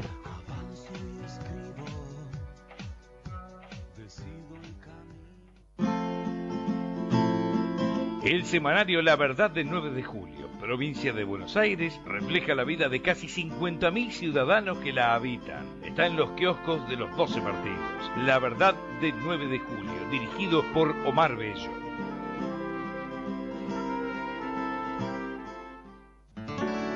Todos nuestros programas se emiten por Radio Miami Internacional en su 10º aniversario, asociado a Radio Francia Internacional, sumado a Radio Nova Internacional. Si desea compartir los cursos de teatro con Doris del Valle, contáctese vía mail a dorisdelvalle@hotmail.com. Fin de espacio publicitario.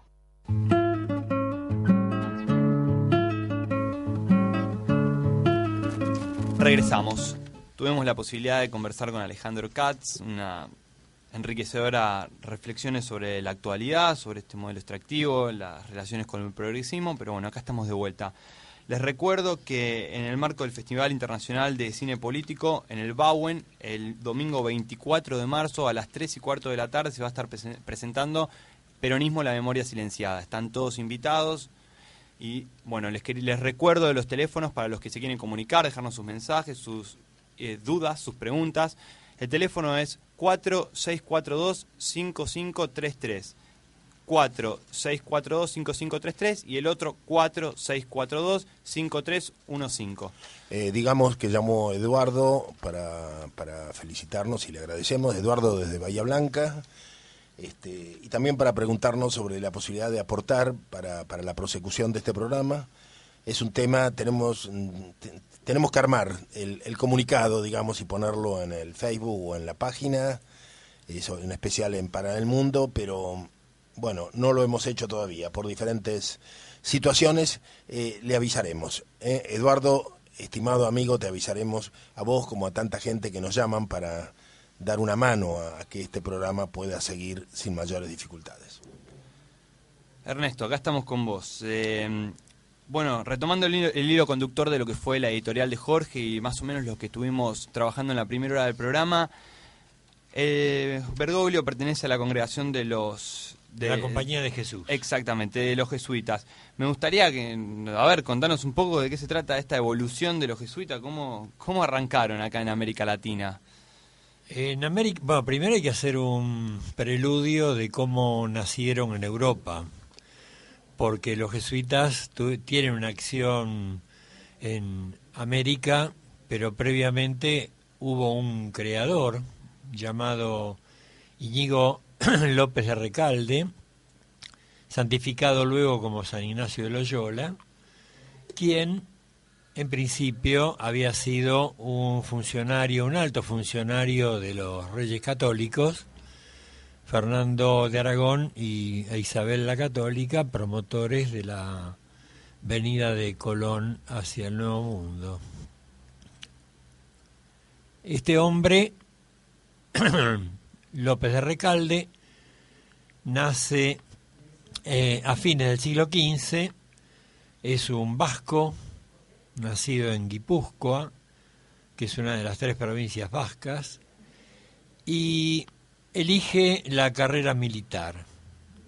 Él combate en el sitio de Pamplona, él es herido en ese sitio y en su convalecencia sufre lo que se llama una conversión, o sea, es captado por la creencia, por la fe religiosa, y comienza un recorrido por varios países, un recorrido por ciudades importantes como Barcelona, Jerusalén, y en París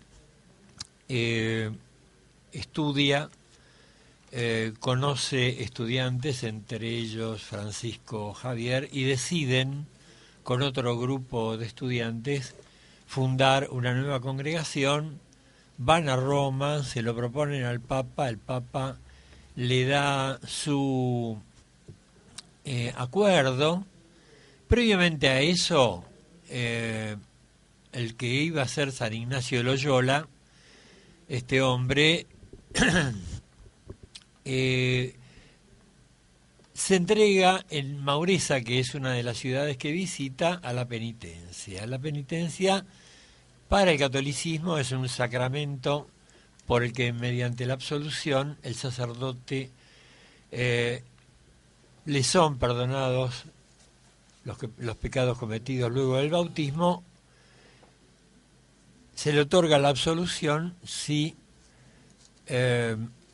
tiene un propósito de enmienda y otras circunstancias que sería largo enumerar. Por lo tanto, a partir de ahí hace una vida extremadamente austera.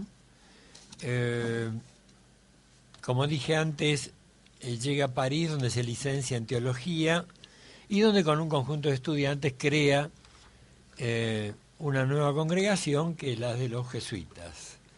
Esta congregación tiene un mérito, que es el de la de su originalidad en la defensa, consolidación y defensa del catolicismo en las nuevas condiciones planteadas por la reforma protestante y la aparición del neopaganismo y el descubrimiento de nuevos continentes. Al descubrirse los nuevos continentes, con poblaciones obviamente no creyentes, no militantes de la fe católica, los jesuitas se ponen a trabajar en eso, y en el caso de América forman parte del plan evangelizador.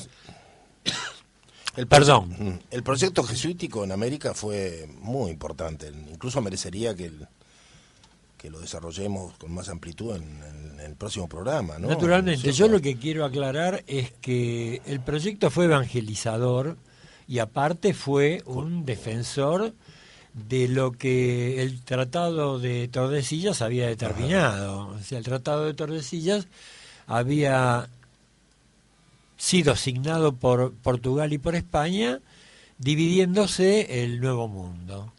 Portugal en ningún momento cumple con el tratado y permanentemente trata de hacer retroceder las fronteras que se habían asignado Portugal y España.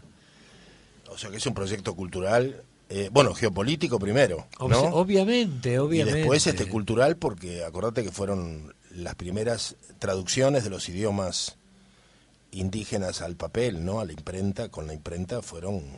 Ah, sí, claro. Era ganar poblaciones enteras. De alguna manera el mestizaje nace allí, el mestizaje cultural, ¿no? El mestizaje sanguíneo se había dado ya, pero es un proyecto inconcluso. Yo creo que sería importante remarcarlo o explicarlo, ¿no? Yo creo que los oyentes de nuestro programa van a estar necesitados de este conocimiento, ¿no? Sí, para las etapas que pueden venir ahora y para interpretar muchas cosas, muchas políticas que nos lleguen desde Roma, ¿no? Bueno, en principio la nueva actitud del nuevo Papa, que merece algunas pullas de parte de algunos desconocedores de la historia, tiene mucho que ver con la primera actitud de San Ignacio de Loyola, de su austeridad, de su acción social. Este ejemplo de aquellos jesuitas es tomado, creo yo, por el nuevo Papa, pero no como una actitud de imagen, sino con un contenido profundo de vuelta de la Iglesia a sus fines primitivos, a su alianza con los desposeídos, con aquellos que hoy carecen de lo que otros tenemos con mucha fortuna. Bueno, estamos en los últimos minutos. Había un montón de anécdotas, grajeas y situaciones que podríamos retomar, ¿no? Para volver, en principio, que nos ha llamado mucha gente. Le agradecemos a Patricia Escoset su llamado, sus felicitaciones.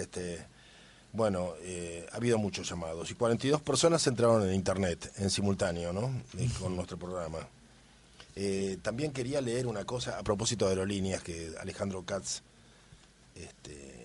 hizo referencia al tema de aerolíneas. Sabes que un oyente me dice: tengo una perla, y me escribe: viajando por Aerolíneas Argentinas en vuelo de cabotaje Córdoba a Buenos Aires, recibí el servicio de catering como todos los demás pasajeros. La caja contenedora anuncia a la empresa Arcor y a la línea aérea de bandera. Como al descuido se me ocurrió leer la composición de los alimentos contenidos. Dice: sorpresa, todos contenían aceite de soja y lecitina de soja. Dice: conservo las pruebas en mi poder. Dice, bueno, y pregunta cómo se desarrolla una política contra esto, ¿no? Bueno, estamos hablando de transgénicos. Todos los alimentos del catering de Aerolíneas Argentinas en base a soja transgénica. Bueno, terrible, ¿no? Terrible. Yo la buena noticia que tengo es que los pirulines que larga nuestro productor Arturo Cavallo, sí, veo afortunadamente que hay muchísimos países cuestionando, sí, cada vez más, sí, este tipo de semillas transgénicas. Sí, absolutamente. Hay una oposición, incluso en página 2 apareció una página en el medio con un agricultor canadiense que anuncia una catástrofe producida por los transgénicos y las empresas que los producen. Y en Estados Unidos parece que hay un juicio muy serio contra Monsanto. O sea, que se está llevando adelante este hombre tiene un juicio. Pero esto debe ser en Canadá. ¿En Canadá? No, pero hay, cada vez más evidencias de que la lucha crece. Bueno, acaban de ser detenidos 11 activistas. ¿En qué país? ¿En Holanda, puede ser? No recuerdo en este momento, pero... Que fueron detenidos por destruir un campo de soja. Entraron y lo cortaron, ¿no? Lo cortaron, lo guadañaron. Sí. No recuerdo de soja o de qué otro cultivo. Pero bueno, es decir, vuelven a darse las detenciones de activistas que destruyen campos de transgénicos. Interesante, ¿no? Porque durante un tiempo esto había amainado, pero ojalá que volvamos entonces a encontrar esta fuerza de esta rebeldía. Jorge, antes de terminar y de cerrar, déjame mandarle un saludo primero a todos los oyentes que participaban del programa, dejándonos sus mensajes, y especialmente a Carlos de Manzanares, que entre el agradecimiento y la buena onda por la charla con Katz, nos deja una afirmación de su parte diciéndole que a él no le gustaría vivir en un mundo globalizado. Bueno, desde acá le decimos que a nosotros tampoco. Y yo quería, a propósito de la globalización y de algunas cosas que vos contaste en anteriores programas con respecto a Cuba y que hablé yo, y con respecto a la muerte del comandante Chávez, que nosotros hicimos la diferencia reiteradamente entre soberanía alimentaria y seguridad alimentaria, ¿no? Yo no sé si quedó claro, me falta tiempo, lo podemos retomar en el próximo programa. El próximo programa sería interesante. Pero sobre todo, ¿por qué hay gente que se preocupa tanto por confundir seguridad alimentaria con soberanía alimentaria? Y estoy hablando justamente del socialismo del siglo XXI de Chávez y de los cubanos. A mí me parece que fundamentalmente lo que puedo transmitir así en segundos a los oyentes es que acá en la seguridad alimentaria hay un abrazarse a la idea de escala. Y que el problema alimentario se resuelve a través de un balance armonioso entre las importaciones y las exportaciones. Cuando nosotros hablamos de soberanía alimentaria, en cambio, estamos hablando de la escala de lo humano, ¿no? Y estamos hablando de la idea de subsistencia, que en general los sectores de izquierda han despreciado, abominado. La autosubsistencia se considera una idea reaccionaria, mientras que nosotros consideramos que el hecho de que cada persona pueda producir una parte, aunque mínima, de lo que consume, es importante y hace a su dignidad y a su autoestima. Y esto implica soberanía alimentaria, ¿no? Seguridad alimentaria es otra cosa, es asegurar la comida de la propia población, pero no de qué manera, no está claro de qué manera, ¿no? Ni en qué calidad. O sea, en Venezuela no dudamos de que la seguridad está asegurada, la seguridad alimentaria está confirmada, pero porque se compra quizá a Estados Unidos o a otros países gran parte de lo que se consume, ¿no? No es soberanía alimentaria, pero bueno, es un debate que tendríamos que continuar. Con esto estamos terminando, les agradecemos muchísimo a todos los llamados, a todos los que nos acompañaron, les decimos